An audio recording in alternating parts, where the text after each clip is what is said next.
Hey everyone, good evening.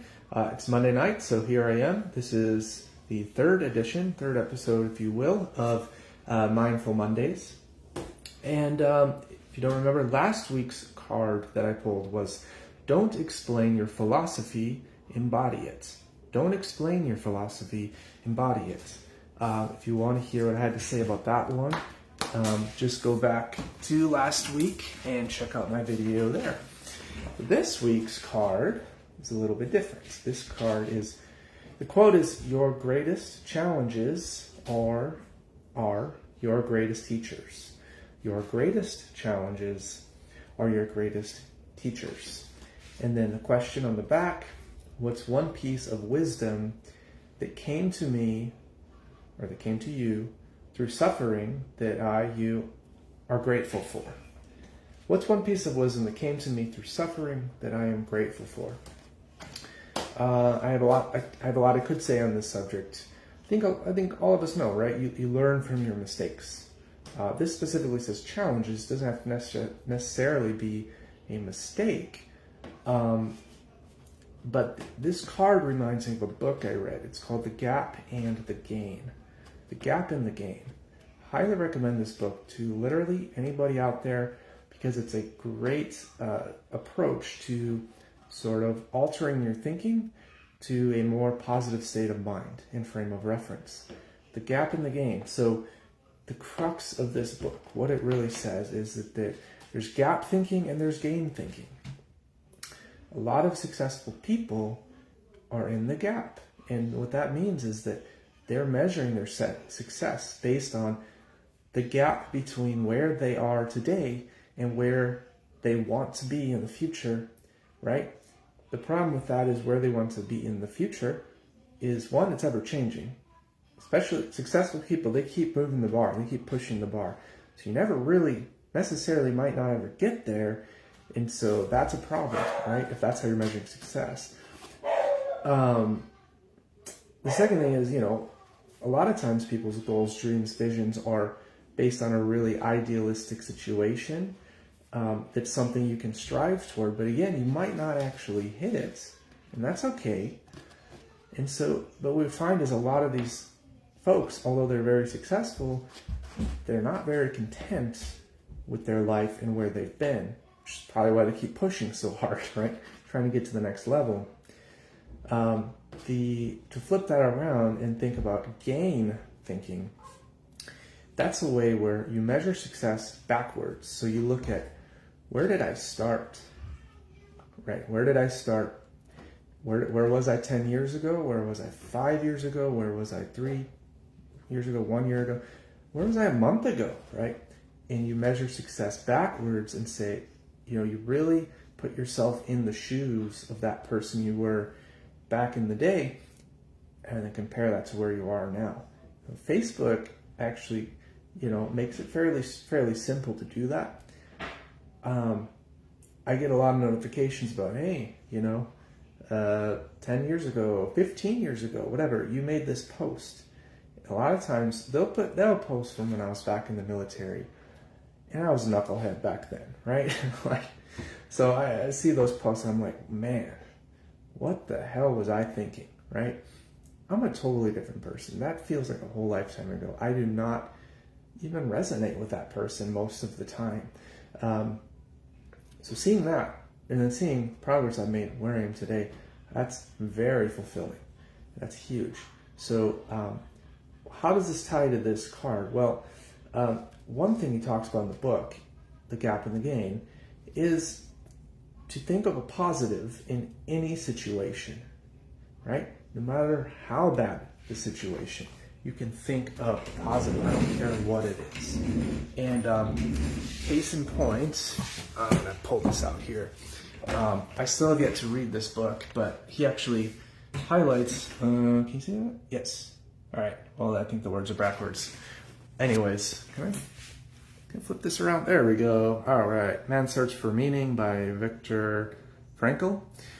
So he references his book, and the reason is this man found meaning when he was in a concentration camp in World War II, right? Man, if you can find meaning in that, and gratitude and happiness and drive in that situation, I challenge anybody to not be able to find that no matter what you're going through. So it's kind of flipping that conventional wisdom on its head, but it's also challenging you to go back and maybe look at a situation in the past that you had dealt with, and when you think about it today, it just sits negatively with you. It automatically just brings your emotions down. Put yourself back in that situation. Put yourself back in the shoes of your old self, and then think about that experience and what did you learn from that experience? What can you actually be grateful for in that experience? So when I read this card, your greatest challenges are your greatest teachers, and what's one piece of wisdom that came to me through suffering that I am grateful for? I suffered a lot in the military. I mean, anybody who joins the military, you go through periods that just suck, right? The training is miserable.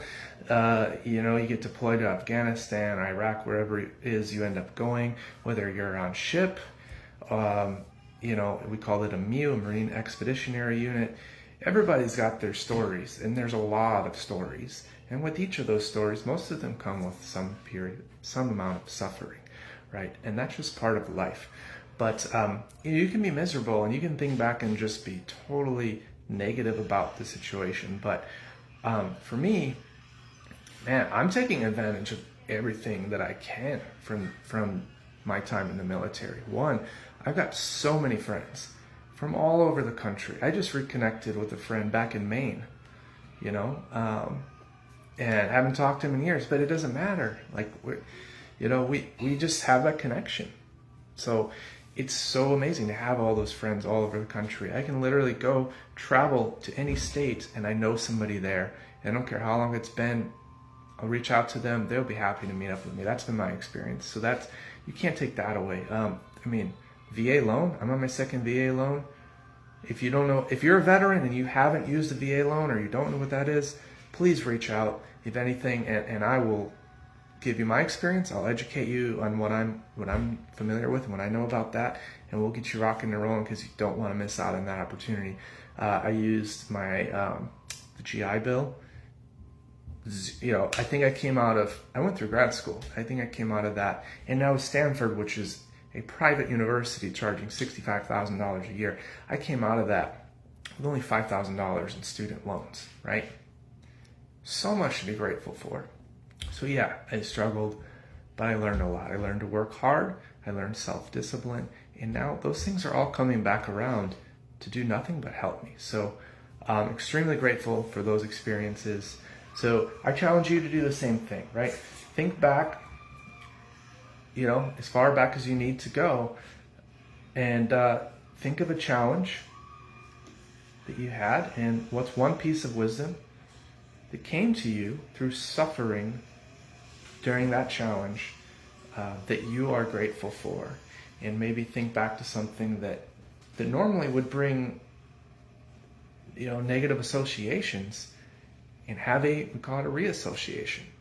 Think of what good came out of that event or that time in your life, and how has that changed what can you learn from that experience?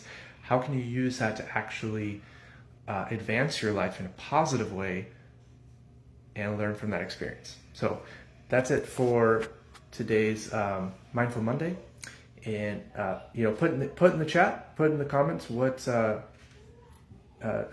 share whatever experiences you have, if this helped you or not, how this helped you, and or shoot me a message. If you want something more private, happy to chat about that as well. So hope you're all having a great start to your week, and we'll see you next week.